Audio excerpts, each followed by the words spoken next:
Good morning everyone, তোমরা কেমন আছো? তা আমি কিন্তু এখন ভালোই আছি। মাঝখানে একটু শরীরটা একটু খারাপ ছিল, প্লাস অনেক দিন যাবত কিন্তু ভিডিও দেওয়া হয়নি। তোমরা হয়তো ভাবছো যে দিদি ভাইয়ের কি হলো, ব্লগিংটা কি বন্ধই করে দিল নাকি? আসলে সত্যি সেরকমই হওয়ারই উপক্রম হয়েছিল। আসলে মাঝখানে কিন্তু আমার শ্বশুরমশাইয়ের শরীরটাও ভীষণ খারাপ হয়ে গিয়েছিল, যার কারণে কিন্তু আমাদের মিনালটি সেই একদম শিলিগুড়ি যেতে হয়েছিল। জাস্ট কালকেই এসেছি, তার উপরে আবার কিন্তু এই মোবাইলটা নষ্ট হয়ে গেছিল হলো বলতে ব্যাটারিটা কিন্তু কাজ করছিল না, তার জন্য কিন্তু আমি ব্লগিংটা করতে পারিনি। সব মিলিয়ে কিন্তু অনেক দিনের একটা গ্যাপিং হয়ে গেছে।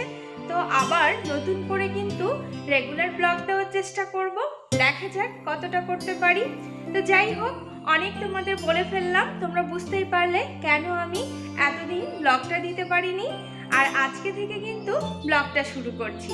তো ঘড়িতে প্রায় কিন্তু 7:30 বেজে গেছে। ঘুম থেকে কিন্তু অনেকটাই আগে উঠেছি। উঠে আমি পুরো ফ্রেশ হয়ে রেডি হয়ে গেছি, আর আমি কিন্তু রান্নাও বসিয়েছি। যেহেতু সকালবেলায় আমার ভীষণ তাড়া লেগে যায়, হাজব্যান্ড অফিসে যায়, তো সকাল থেকেই কিন্তু কাজের বেশ তোড়জোড় চলে। তো চলো আবার রান্নাঘরে দেখা হবে।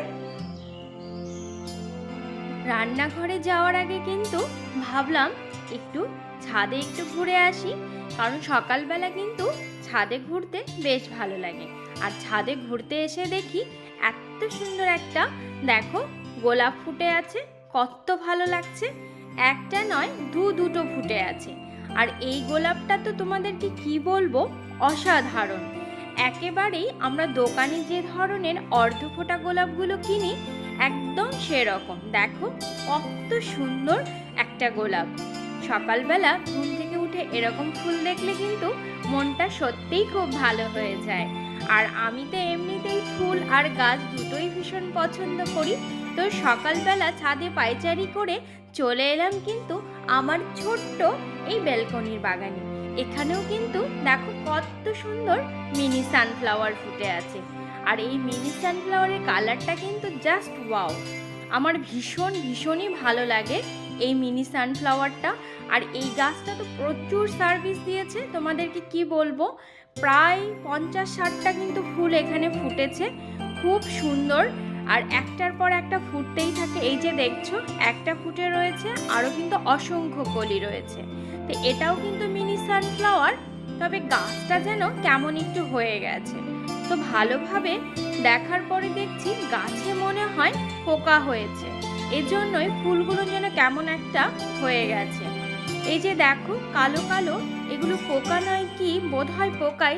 তোমরা প্লিজ জানিও, আমি তো বুঝতে পারছি না। আর কি দিলে এই গাছের পোকাগুলো চলে যাবে, প্লিজ কমেন্ট বক্সে জানিও। আর নিচে কিন্তু রয়েছে দেখো আমার জারভেরা কুইন। অলরেডি কিন্তু দেখো একটা ফুল কিন্তু শুকিয়ে গেছে, আর এই যে দেখো নতুন করে আরেকটা ফুল ফুটেছে। ভারী সুন্দর দেখতে না? আর কালারটাও কি বলবো তোমাদের, খুবই সুন্দর, এত সুন্দর। নিচের গাছগুলো একদম পুরো ক্যাবেজের মতো সবুজ, তার মাঝখানে এরকম একটা লাল জারভেরা, কত সুন্দর লাগছে বলো। আমার এই ছোট্ট বাগানটিতে কিন্তু আমার বেশ ভালোই ফুল হয়েছে। আর এটা কিন্তু আমার বেশ একটা শান্তির জায়গা। এখানে আসলে যেন সমস্ত দুঃখ কষ্ট আমি এমনিতেই ভুলে যাই। তো সকাল সকাল ভাবলাম, যেহেতু বেশ সকালবেলা দেখতেই পারছো সুন্দর রোদ পড়েছে গাছে, তো ভাবলাম গাছগুলোতে একটু জল দিয়ে নিই। সকালবেলা কিন্তু গাছে জল দেওয়াটা গাছের জন্য ভীষণই ভালো। বেশি রোদ উঠে গেলে কিন্তু গাছগুলোতে জল দেওয়া উচিত নয়। এর আরও অনেক টব রয়েছে, তো সেগুলো কিন্তু ছাদে রেখে এসেছি, কারণ গাছগুলোতে কিন্তু জলের ভীষণ প্রয়োজন, জল আলো দুটোরই প্রয়োজন। তো এখানে তো সেইভাবে রোদ আসে না, ছাদে যেহেতু রোদ আসে তার জন্য ছাদে একটু রেখে এসেছি, যার জন্য কিন্তু আমার ব্যালকনির বাগানটা আজকে বেশ ফাঁকা, তাই না? এই যে দেখো কি সুন্দর আমার জারভেরাটা ফুটে রয়েছে, দেখেই কত শান্তি লাগছে। তো সব গাছগুলোতে কিন্তু একটু সকাল সকাল একটু জল দিয়ে নিচ্ছি, আর গাছের পাতাগুলোকেও একটু ভালোভাবে ভিজিয়ে দিচ্ছি। অ্যাকচুয়ালি আমরা তো রোজ স্নান করি, গাছেদেরও কিন্তু স্নানের প্রয়োজন আছে। তাই গাছের পরিচর্যা করে এবার চলে এলাম কিন্তু কিচেনে। এই যে রোজকার দিনের কাজ। তো আজকে সকালের ব্রেকফাস্টের মেনু কি হবে সেটাই ভাবছিলাম বসে বসে। তার জন্য দেখো একটু আলু নিয়ে নিয়েছি।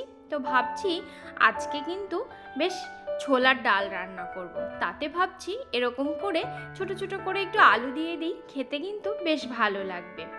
তো যেহেতু কিন্তু আজকে নিরামিষ, তো সকালবেলা কি হবে এটাই ভাবছিলাম। এমনিতে যেদিন আমিষ থাকে সেদিন তো কোনো অসুবিধা হয় না, সেদিন একটা ডিম পাশে থাকলে খাওয়াটা মোটামুটি ঠিকঠাক হয়। কিন্তু আজকে যেহেতু নিরামিষ, তো এই জন্যই ভাবছিলাম যে কি করব। তো এই তো ভাবার পরে কিন্তু এই কাটাকুটিগুলো কমপ্লিট করে আমি ডালটাও দেখো পুরো সেদ্ধ করে নিয়েছি। তো এবার কিন্তু ডালটা রান্না করে নেব। আর এই যে দেখো আমার ডালটা কিন্তু অলমোস্ট রেডি হয়ে গেছে। কেমন লাগছে বলো দেখতে? এই সকাল থেকে কিন্তু বেশ একটা তাড়াহুড়ো চলে। সকালবেলায় ক্যামেরা ধরাটা কিন্তু অনেক অনেক বেশি হেক্টিক হয়ে যায়। তবুও তোমাদের জন্য আমি কিন্তু ক্যামেরাটা যতটুকু পারি ধরার চেষ্টা করি। এই যে দেখতে পাচ্ছ ডালের পাশাপাশি কিন্তু আমি রুটিগুলোকেও বেলে নিয়েছি। এরপরে কিন্তু রুটিগুলোকে সেঁকে নেব।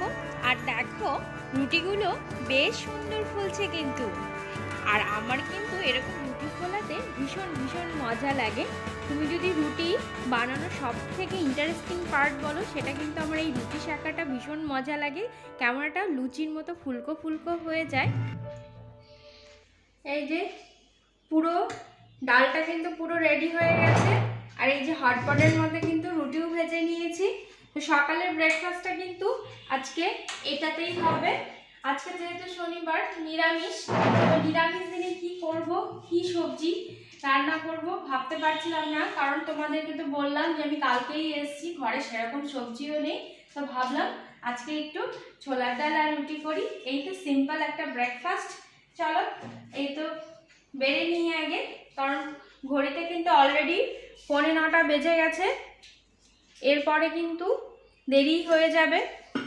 সকালবেলা কি করে যে সময় চলে যায় বুঝতেই পারি না। ঘুম থেকে উঠেছি কিন্তু অনেকক্ষণ হলো, কিন্তু কখন যে 9টা বেজে গেল একদম বোঝাই গেল না। এই তো দু বাটিতে দুটো ডাল বেলে নিলাম, আর সঙ্গে হচ্ছে রুটি। এর সঙ্গে অবশ্য একটু পরোটা হলে বেশ ভালো জমে যেত, কিন্তু যা ড্রাই ওয়েদার, এই ওয়েদারে কিন্তু পরোটা না খাওয়াই ভালো।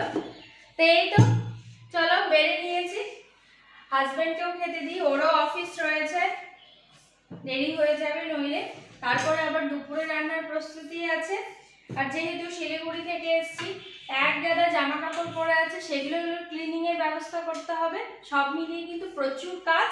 একটা দারুণ কিন্তু একটা হেক্টিক ডে, মাথায় প্রচণ্ড চাপ লাগছে। কিছু লাগে সানপ্যাক করেছি, আবার কিছুটা করিনি, এখনো প্রচুর কাজ বাকি। চলো কথা না বাড়িয়ে ফটাফট খাওয়া দাওয়াটা কমপ্লিট করে নিই। সকালের ব্রেকফাস্ট কমপ্লিট করে কিন্তু আবার চলে এসেছি ঘরটা একটু গুছিয়ে নিতে। অ্যাকচুয়ালি এখন যদি ঘরটা না গোছাই তাহলে কিন্তু আর গোছানোই হবে না। আর এই পুরো জামা কাপড়গুলো প্রত্যেক দিনই কিন্তু অনেকগুলোই জামা কাপড় ধোয়া হয়। আর এই জামা কাপড়গুলো কিন্তু গোছাতে গোছাতে অনেকটাই সময় লাগে।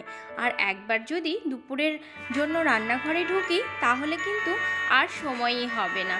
যার জন্য তাড়াহুড়ো করছিলাম যে একটু ফটাফট একটু গুছিয়ে নিই। অ্যাকচুয়ালি আমাদের মেয়েদের কিন্তু সত্যিই কিন্তু কাজের কোনো সীমানা নেই, পরপর চলতে থাকে। যে কোনো অফিস আদালত যাই বলো না কেন, সব জায়গায় কিন্তু একটা ব্রেক আছে, কিন্তু সংসারের কাজের কিন্তু সত্যিই কোনো ব্রেক নেই। এই যে চলছে পরপর ফটাফট কিন্তু আমি গুছিয়ে নিচ্ছি। আর আমার কিন্তু গোছানো অলমোস্ট হয়ে গেছে, দেখতে পাচ্ছ। আমি বেডটাও সেট করে নিয়েছি। আর আজকের মতন কিন্তু আমার ক্লিনিং মোটামুটি শেষ হয়ে গেছে। তো এরপরে কিন্তু রান্নাঘরে চলে যেতে হবে। আর এই যে দেখো রান্নাবাড়ি করে স্নান পুজো কমপ্লিট করে একদম কিন্তু ডাইনিং টেবিলে চলে এসেছি।